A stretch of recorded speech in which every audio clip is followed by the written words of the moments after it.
Vote দেওয়া হয় শক্তিশালী করার জন্য না হারাবার জন্য? তাহলে সামনে ভোট, সামনে ভোট।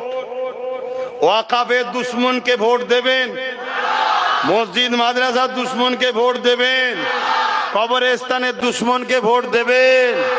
এখন তো বলছেন না। ভোটের আগের রাত্রিরে 1000 পেয়ে গেলে হ্যাঁ হয়ে যাবে না তো? ভোটের আগের রাত্রিরে বোতল পেলে আবার হ্যাঁ হয়ে যাবে না তো? ভোটের আগের রাত্রিরে আরো কিছু দিয়ে দিলে হ্যাঁ হয়ে যাবে না তো? এ যুবক, কি বলছিস? খুব পেটের জ্বালা, খুব পেটে জ্বালা ধরেছে।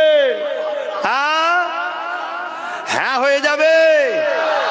আর যদি হ্যাঁ হয় উত্তরটা শুনে নাও, যে হুজুর তো আর দেখতে পেচ্ছে না, আব্বাস সিদ্দিকী তো নেই এখানে।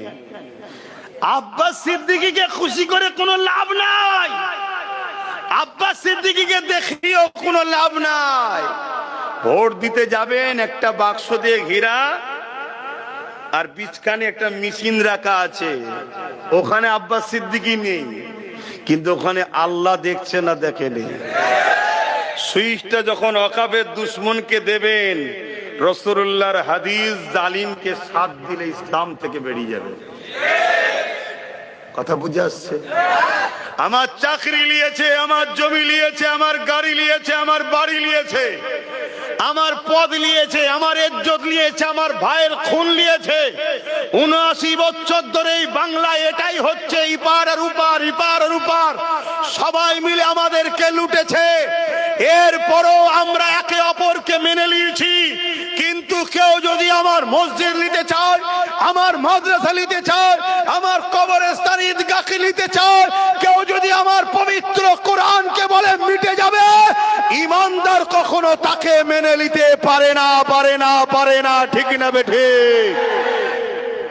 মুসলিম ঘরে কিছু সন্তান আছে, বাপ ভালো, মাও ভালো, সন্তানটাও হালালি, দুনিয়ায় এসে চক্রান্তে খারাপ সহবতে পড়ে হারাম খেয়ে শরীরের রক্ত হারাম হয়ে যাওয়ার জন্য গলত রাস্তায় চলে যাচ্ছে।